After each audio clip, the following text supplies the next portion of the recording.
Hi everyone, and thank you for joining us for this presentation by the Kativik Regional Government in partnership with the Centre d'études nordiques of Université Laval. During this video, we are going to give a closer look at the basic concepts related to permafrost in Nunavik.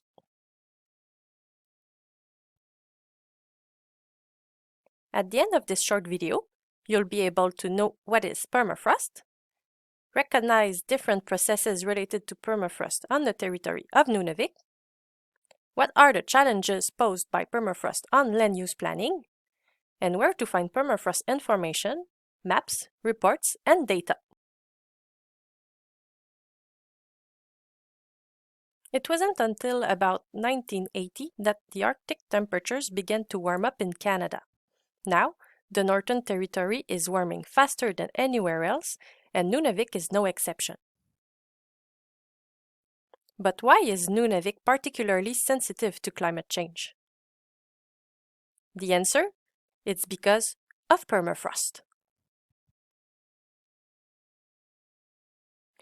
Permafrost is the ground that is permanently frozen. Permafrost is defined as soil or rock that is maintained at a temperature at or below 0 degrees Celsius for at least 2 years. Permafrost on the land has two layers. First, the active layer that thaws on the surface every summer and freezes back in winter. And second, the permafrost itself beneath that stays always frozen. There are landforms that are specific to permafrost, and these are excellent indicators of the density of the terrain and the amount of ice contained in permafrost. As we said, permafrost is the ground that is permanently frozen. It is a climatic phenomenon, which means that its temperature is directly related to the air temperature. Permafrost temperatures, thicknesses, and extent vary in time, but also across space, but there are also other factors that are influencing permafrost distribution, such as the superficial geology, the topography, the vegetation cover, and the snow cover. The right figure shows the principal components of permafrost. For now, let's focus on the different part of permafrost. The gray part, at the top of the figure, represents the active layer. Let's remind ourselves that the active layer is the layer of soil that thaws every summer and refreezes every winter. The upper dotted line represents the permafrost table.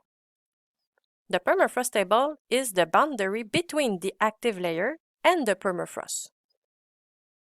After that, we have the permafrost itself, so that is the ground that stays permanently frozen. And finally, the depth at which the ground becomes unfrozen again. We just saw that permafrost vary in time and across space. Here is a map that shows the depth of permafrost in Nunavik, and as we can see, permafrost can be over 400 meters thick in the northern part of Nunavik.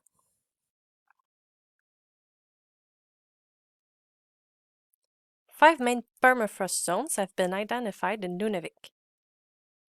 There is the continuous permafrost zone, the abundant discontinuous, scattered discontinuous, sporadic permafrost, and the residual isolated patches. Here is an illustration to better help visualize how permafrost is distributed in the ground. Continuous permafrost is when permafrost covers over 90% of the land. Abundant discontinuous is when permafrost covers more than 50% of the territory. When permafrost covers less than 50% of the ground, we call it scattered discontinuous. Sporadic permafrost accounts for less than 10% of the surface. And when permafrost is found over less than 1% of the territory, we call it the residual isolated patches. We have seen earlier the principal components of permafrost. Let's now give a look at the thermal regime of the ground. Ground thermal regime is a general term that is used for temperature distribution and heat flows in the ground and their time dependence. As we previously saw, permafrost is a climatic phenomenon. This means, among other things, that the colder the climate is, the thinner is the active layer. Data interpretation reveals the thermal regime of permafrost in a given location and in a superficial deposit type. A trumpet curve, such as this one on the right, shows how deep permafrost begins and how thick the active layer is. Trumpet curves help us to read the ground thermal regime of the ground according to the depth in the ground. Let's give a look at how can we read the curves such as the minimum temperature, the average temperature, and the maximum temperature. The maximum temperature curve is the curve that is going to show us the active layer thickness. We can have this information by looking at which depth the maximum temperatures reach 0 degrees Celsius. In this case, the active layer would reach 4 meters deep in the ground. When the climate is warming, the curves move to the right. It means that the active layer thickness is deeper, and it also means that the permafrost thickness is thinner. The ground temperature data are really interesting and gives us relevant insight about what happens under our feet. But how do we collect those data? The answer is with monitoring stations. First, to install the monitoring station, we have to drill a borehole in the ground to install the equipment that will measure the ground temperature. The common technique is to use a core drill. A core drill allows us to collect permafrost samples and extract them and preserve them for further analysis. Once the borehole is drilled, we install the monitoring station and its different components, such as a thermistor cables to measure the ground temperature, a data logger to store the measurements data until they are collected, and a solar panel to recharge the battery and ensure the data preservation. In some cases, the stations can be equipped with an antenna to allow remote data transmission to a desired time window. The ice in permafrost is called ground ice. The concentration of ground ice varies. It can be microscopic and invisible to the eye, hidden in soil pores, but it can also be easily observed in the landscape throughout different processes and characterized by impressive size of pure ice bodies in the ground. We can observe such ground ice on the left figure. This figure is a 3D scan of a permafrost sample collected with the same kind of method that we just presented. The 3D scan of permafrost samples allow us to see different things. We can observe the ground ice type, but we can also see the ice distribution in the ground, like how thick the ice can be at a given location.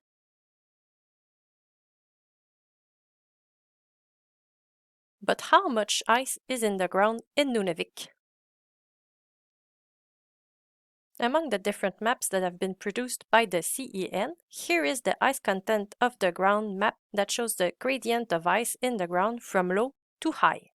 With this map, we can see that the higher content in ice are along the coast, located in the marine sediments left by the last glaciation. The ice content varies spatially, but there are also different types of ice in the ground that are taking many forms. We call these forms the cryostructures. The concentration of ground ice varies. For interstitial ice in blue, the ice is contained in the voids of the ground between the soil particles. These voids between the soil particles are called pore. This is where we get the name pore ice. For the segregation ice, it's when the ice that forms as lenses from 1 millimeter thick to several centimeters. The network of horizontal and vertical lenses and veins is called reticulate ice. We saw that Nunavik is particularly sensitive to climate change because of the presence of permafrost. On the left, we have the climatic projection to 2050. These figures show the projected increase of the mean annual air temperature and this increase is estimated to reach from 2.7 to 3.4 degrees. This increase is going to directly affect permafrost distribution. Among the effects of the climate change in Nunavik, we have an increase of the average annual air temperature, an increase in the occurrence of climatic hazards, which means more processes like windstorm, blizzards, and so on, an increase in the amount of precipitation, a diminution of the ice cover, and an increase in the frequency of storm surges, which leads to more coastal erosion.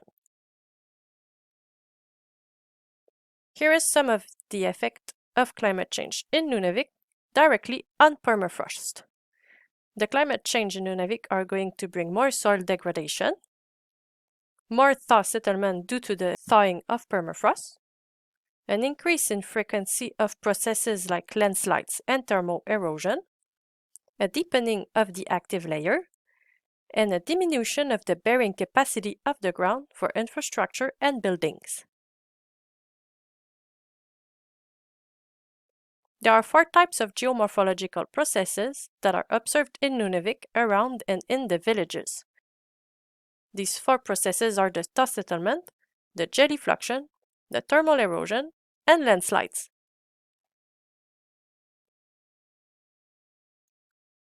Thermal erosion is when the running water come in contact with the permafrost.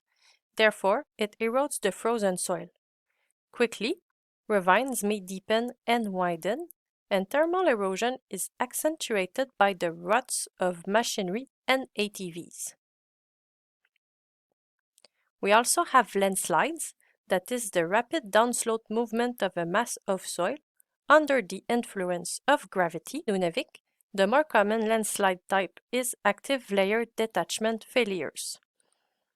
This landslide type occurs when the thawed material slides over permafrost that is still frozen. Gelifluction is a slower movement of soil and is the slow downslope flow of soil surface on the slopes. On the bottom right picture, we can see an ice-rich soil exposed after a landslide. Thermokarst subsidence is the progressive downward displacement of surface material. It is associated with the loss of water in the ground because of the thawing of permafrost and the removal of this water. The more ice-rich the ground is, the more intense thermokarst subsidence, also called thaw settlement, will occur as the thaw progresses in depth. Paved roads, airstrip, and buildings tend to increase thaw settlement when they do not have any mitigation techniques to limit the heat transfer from the buildings or infrastructure to the ground. Polygonal networks are the most widespread landform in frozen environments. Ice wedges are typical of these networks and are widespread in permafrost area. They form with the cracking of the ground occurring during the winter. When the air temperature drops rapidly, the ground temperature also drops. Thermal contraction cracking may occur. During the snowmelt of spring, water infiltrates in those cracks and refreezes again when it reaches permafrost. The repetition of this process produces an ice wedge. Ice wedges are a good example of ground ice types, and the right picture shows the ice in the ground along polygonal network and is a good example to represent visually an ice wedge.